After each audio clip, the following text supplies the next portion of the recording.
Notre Dame's making a lot of noise right now. Notre Dame got left out of the playoff. Many of you asked me over the past 24-ish hours, hey, what do you think about the Notre Dame athletic director? What do you think about them opting out of a bowl game?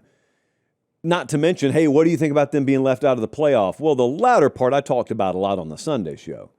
I thought the committee got the teams right. As far as their current protocols are set up, of course, I don't want two G5 teams in the playoff, but their current protocols mandated that that's who should be in the playoff. So, like, that part notwithstanding, when it came down to the whole triple comparative debate, Alabama, Miami, Notre Dame, they put the teams in that I would have put in. So my problem was not with the product. I had a huge problem with the process. But that's not really what you guys were asking about. You were asking about Pete Bavacqua, who I went on national television this morning and called Pete Baklava. My apologies.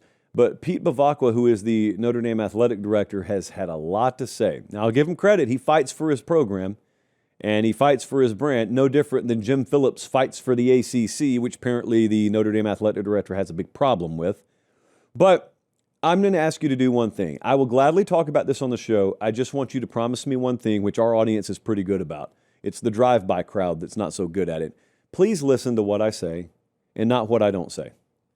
Okay? I will tell you exactly what I think about this, so you don't have to guess or read between the lines. Firstly, I don't think Notre Dame got robbed in a sense that I don't think they were left without something they were owed. They weren't owed a playoff spot. They didn't outright convincingly earn a playoff spot. There were a lot of shades of gray in this. So if it's your opinion Notre Dame should have been in, that's fine. A lot of you think that. Other people think they shouldn't have been. But it's this definitive fist against the table, this result and anything else is evil. Anything else means you're bought and paid for by a network or anything else and you're blind. No, it just means you got a different opinion on something that is very subjective, very subjective. So it just so happened to be my viewpoint that if Alabama was already in the top 10, I'm not dropping them out for losing the SEC championship game, so they're going to be in. And then it came down to Notre Dame or Miami, and I thought Miami should be in because I think anytime you have comparative resumes or comparable resumes, then the head-to-head should rule the day. It's very simple. You can disagree with that, and that'd be fine. But even I'm not sitting here telling you my opinion is definitive, and anyone who disagrees is stupid, because Miami's got a very flawed resume. Alabama had a flawed resume. Notre Dame had a flawed resume. But the point there is, at the very least, you have to admit, no matter which of those teams would have been left out, it wasn't some crime against college football humanity that it happened. You were going to have to put a flawed team in no matter what. But that is not what the crux of the talking points have been coming out of Notre Dame. So the first thing I think is you didn't get robbed. You may have been misled. You were misled. I was misled. We were all misled by the committee, but that doesn't mean you got robbed. It just means that they completely, horrifically mismanaged the messaging leading up to the final reveal. And if you want to complain about that, I'm about to join you in a second. So Pete Bavacqua, who is again the Notre Dame athletic director, went on a number of shows over the past day or two, and he voiced his displeasure with the entire process. He went after the ACC. He really got mad at them. He said they've done damage. They've done permanent damage to their relationship with Notre Dame. And look, I listened to some of that, and it sounded pathetic.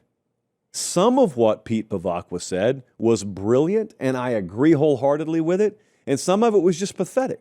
I heard Brett Yormark, who is the Big 12 league commissioner earlier today, call him out for going after Jim Phillips and the ACC. I mean, they got pissed off because the ACC stood up for Miami, which is exactly what they should do because of reasons like, Miami was the only ACC member institution with a shot to make the playoff.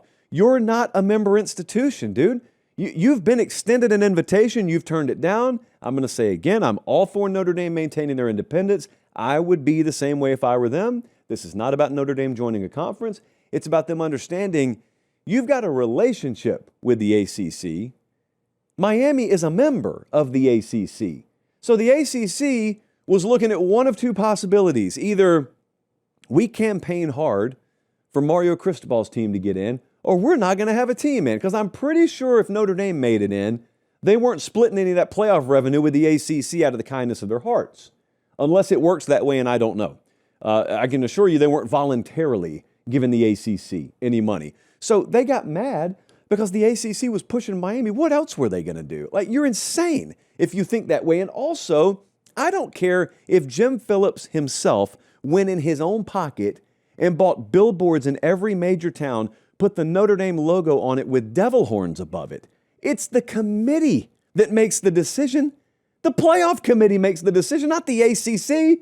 So even in the worst of worlds, even if they outright targeted you and just resulted to Gestapo tactics to cut your knees out from under you, it's the playoff committee that has to be the sucker who falls for it. And they didn't fall for it. They just judged your resume against Miami's, and theirs was better because they played you on a field and they won. And that wasn't even the argument that Pete Bavacqua or Notre Dame should have been making, because a minority of the country agrees with you on that. Like, there's the Notre Dame bubble, and if I was in it, I'd be saying the same thing. I get it. There's the Notre Dame bubble, and inside the Notre Dame bubble, everyone in there thinks everyone outside the Notre Dame bubble either agrees with them or they're corrupted. I don't know how many times today I got told that this show has been bought and paid for by ESPN. News to me. I thought we owned all of it, but apparently I'm employed by ESPN now, and they own this show. And how do they know that? Well, because I didn't think Notre Dame should make the playoff, and there's no way a free-thinking human could believe that other than they've been bought and paid for. So, like, the Notre Dame bubble's been a little myopic about this. Hey, do me one favor right here. Look down. Are you subscribed to the channel? If you are, thank you. If you're not, please click subscribe. It helps us keep the show free and free of corporate interference. All right, that's it for me. Back to the clip. And the outside world has largely looked at Notre Dame like a petulant child. That's kind of how they've looked at him on that front. I've looked at it, and I've said, yeah, that argument's stupid. But this other thing Pete Bavacqua said, that's what he should have spent all his time on, because he did some really, really good explaining of, as it turns out, what the real problem is. The problem, look, let me pause. They certainly believe they should have gotten in the playoff. I don't necessarily agree with them, but let's just establish that. He went on a number of shows yesterday, and he said, look, this is not us versus any team. This is us complaining that the process was horrifically bungled. Yes, Pete, keep talking on that. Keep talking, because even if I don't think you should have gotten in the playoff, I completely agree with you on this, man. Keep talking. And he did. And he said, we were led to believe we were in the playoff. We were led to believe we had done what we had to do to get in the playoff. And you know what? He's right. And I would have thought the same thing if I were a Notre Dame fan, player, coach, AD. I would have thought to myself, well, surely if we're sitting there in the top 10 or the top 9 before the last weekend, and even in the last weekend got dropped to number 10, surely if we don't play this Saturday and Miami doesn't play this Saturday, that committee's known about the head-to-head result for weeks. It's not like we're going to play again. So the hay's in the barn as far as the resumes go.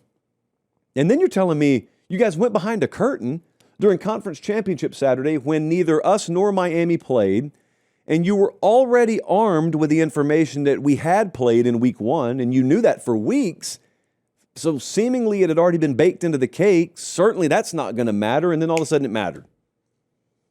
And Selection Sunday comes, and Miami jumps Notre Dame, and Bama doesn't fall behind them, and Miami is in, and Notre Dame's out. And they're like, how do we even explain this to our players? How do they explain it to us? Oh, they didn't. Well, they tried and failed miserably. I stood right out here and watched it on a monitor, and I watched Hunter Yurachek look America in the eyes. And after, 5 or 6 weeks of these reveal shows, he said, well, when it really came down to it, we had to compare Notre Dame and Miami, and there was a head-to-head result we had to acknowledge. Like the game had just been played 24 hours prior and not 2.5 months prior. It's just mind-numbing ignorance. It's indefensible. And Pete Bavacqua was looking at that saying, that's the problem. Buddy, if your opinion is that, you've got like 90% of America behind you, and the only 10% that's not either hates Notre Dame and wouldn't agree with you on principle, or they're the kind of people who argue that the sky's not really blue. because everyone else agrees. The playoff rankings process sucks. The committee's process sucks. Their messaging's terrible. They serve every purpose other than the one they're supposed to serve. They have a lower approval rating than Congress. And I don't even know that we've taken their approval rating. Maybe that's something that we should internalize. But if you just stuck to that, you would have made a lot more headway. Instead, it's like so hard to isolate arguments and to hone in, like when you're on the debate stage and you've got your opponent pinned down. One of the tactics in classical debate they'll use, I call it the ping pong style, which is where they'll just bounce and they'll genuflect, and you don't allow them to do it. You keep your mouth shut, you let them make a point that's irrelevant, and then you drill right back down on the same point you know you had them pinned down on. And you don't relent. You don't let up. That's what Pete Bavacqua should have done. That's what a lot of Notre Dame folks should have done. Instead, they're ping-ponging all around with these disingenuous side arguments that don't even matter, because the main argument's the main argument. So that's that. And for the record, very, very much a side note here, the eyeball test thing. The eyeball test. Notre Dame folks that have made that argument to me, not all of them have, but a lot of Notre Dame folks have made the eyeball test argument.